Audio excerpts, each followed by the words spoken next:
Hello दोस्तों, मैं पल्लवी शर्मा स्वागत करती हूँ आप सभी को अपने यूट्यूब वीडियो पे। जी हाँ गाइस, आज मैं बताने जा रही हूँ राम भूमि यानी अयोध्या। अयोध्या का भव्य निर्माण होने वाला है 21 जनवरी 2024 को, जहाँ पे करोड़ों लाखों की भीड़ में श्रद्धालु अपने पुरुषोत्तम रामचंद्र जी से मिलने आएंगे। उनके भव्य निर्माण और उनके भव्य प्रतिमा को पूजने और देखने आएंगे। तो मैं बता दूं कि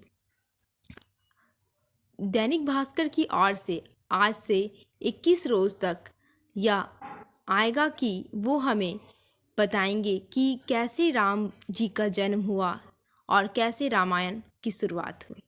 तो जानिए इस वीडियो में। तो अयोध्या जिनका हर अध्याय मिसाल है। अयोध्या कहते हैं कि मैं हूँ अयोध्या। तो चलिए इस कहानी को स्टार्ट करते हैं। ये कहानी है अयोध्या की। अयोध्या जिनको कभी अयोध्या या अवध की तरह मानी जाती थी। त्रेता से अब तक की इस पवित्र नगरी की स्थापना से राम मंदिर निर्माण तक की पारंपरिक इतिहास में अयोध्या सबसे प्राचीन और पवित्र मानी जाने वाली 7 नागरिकों में सबसे पहली है। यह है अयोध्या, मथुरा, माया यानी हरिद्वार, काशी, उज्जैन और द्वारिका। अयोध्या का सबसे पहला वर्ण अर्थ वेद में मिला था। इस वेद में अयोध्या का देवताओं की नगरी बताया गया है। अष्टचक्र नवद्वारा देवताओं की नगरी कष्ट चक्र इसलिए कि ब्रह्मा के महान पुत्र मुनि ने इस स्थापना की। माना जाता है कि इसका निर्माण भगवान विष्णु की सलाह पर स्वयं देवर्षि विश्वकर्मा की देखरेख में हुआ था। शंकरपुराण के अनुसार अयोध्या भगवान विष्णु के चक्र पर विराजमान है। यह भी कहा जाता है कि अयोध्या को पहली बार व्यवस्थिक सूर्यपुत्र के व्यवस्थ मुनि ने बनाया। व्यवस्थ मुनि लगभग 6773 ईस्वी पूर्व है।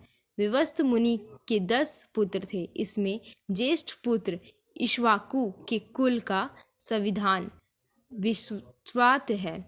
इक्ष्वाकु ने अयोध्या को अपनी राजधानी बनाकर भारत को बहुत बड़े भाग में राजा किया।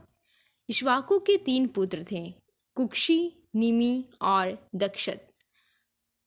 कुक्षी भारत के आगे संगर, भागीरथ, कुष्ट, रघु, अम्बीश यानी नाभक और दशरथ और श्री राम हुए।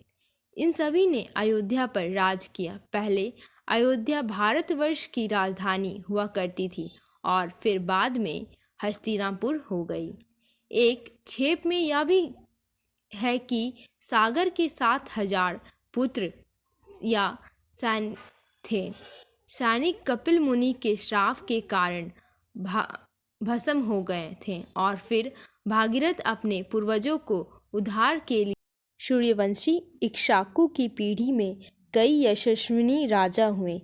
भागीरथी के पोते रघु बड़े तेजस्वी और पराक्रमी थे। यही कारण था कि इनके बाद इस वंश का नाम रघुवंशी या रघुकुल हुआ।